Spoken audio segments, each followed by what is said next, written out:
Driving tests have become impossibly hard to secure, and passing is another struggle. Today we're going to guide you through the process and see what it's really like for learner drivers in 2022.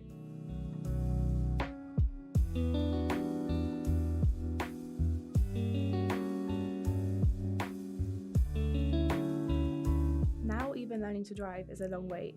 Driving instructors are fully booked, leaving a very limited choice.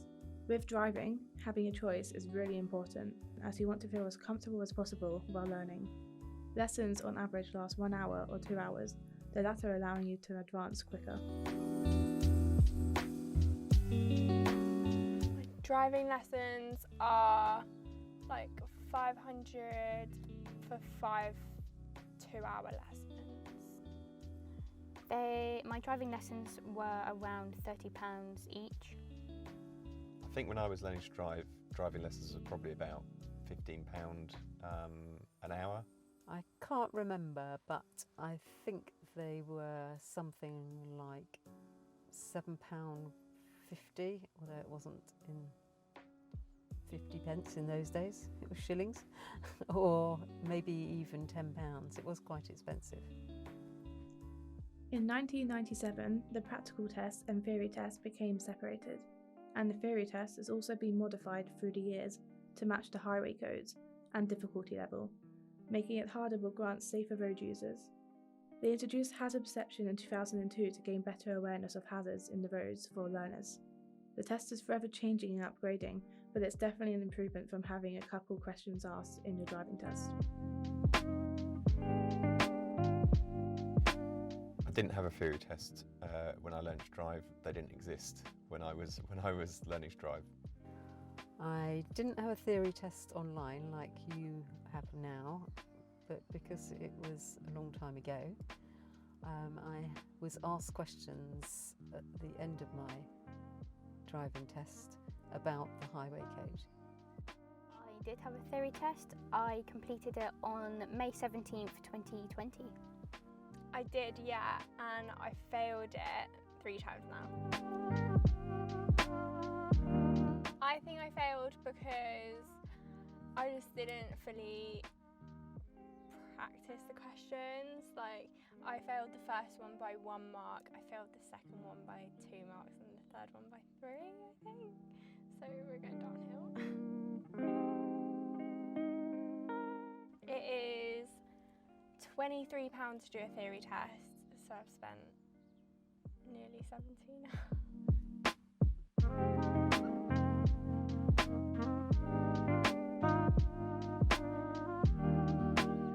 Learners have struggled to book tests, have spent more money, and some even forced to travel far and wide to secure a test. And then, if they fail, they start the long process of finding a new test again, which can lead to an average waiting time of 17 weeks to book a new slot. But before the pandemic, the average waiting time was 7 weeks. This makes it incredibly hard to pass, creating horrible pressure. I took my test in the Reading Test Centre. I took my driving test in Reading. I think the driving test centre might have moved since I did though. In the first one I took in Surbiton in Surrey, and the second one I took in Aldershot in Hampshire. I did. My tell me question was, how do you tell if your anti-lock braking systems don't work or if there's a fault? And then my show me question was, show me how you clean and wash the rear windscreen. When I learned to drive, show me, tell me questions weren't a thing. We did get asked some questions sat in the car, might have been before or after the test, I can't remember. But they were pretty simple questions about, can you read the number plate of the car in front? What does a sign that looks like this mean? Those kind of things. I could have been asked one of 4 questions during my driving test. It was either reverse back 2 car lengths, forward bay park, reverse bay park, or parallel park. When I took my test, I think the manoeuvres they asked you to do were reversing around a corner, parallel park, 3-point turn, and maybe forward park or something like that. I don't really recall. I could get asked to do a 3-point turn, or reversing round a corner, or parallel parking. I was asked to do the parallel park. I think that I did the 3-point turn, the reversing around a corner. If I remember rightly, I got asked to reverse round a corner.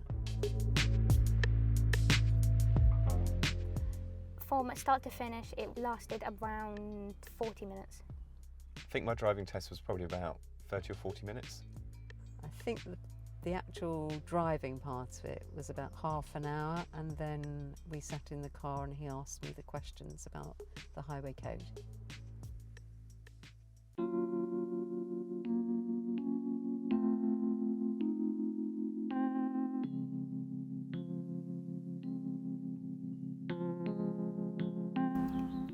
COVID affected the test by I had to wear a face covering. I also had to have the car fully cleaned. Then during the test, if you failed halfway or near the beginning or something, you were taken straight back to the test centre and weren't allowed to finish.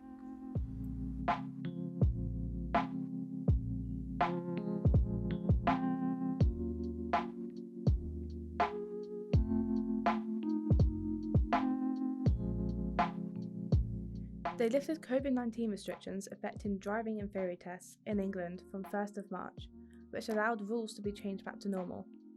Here are some of the changes.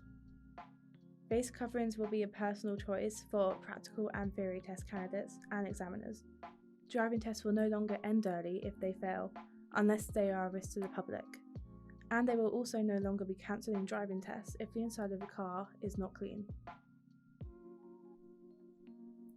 They've worked out that the backlog will only be cleared by January 2024 at this current rate. This shows the depth of the issue and how passing takes a lot off your plate. I personally told myself it's fine if I fail, I'll get another test for the next month, forgetting how extremely difficult doing just that is. Even though they have serious issues with the backlog, they've made it even harder to pass. After talking to recent test takers, one incident that would normally be a minor will cause you to fail. This is definitely not helping with clearing up the long wait, creating more issues for the future.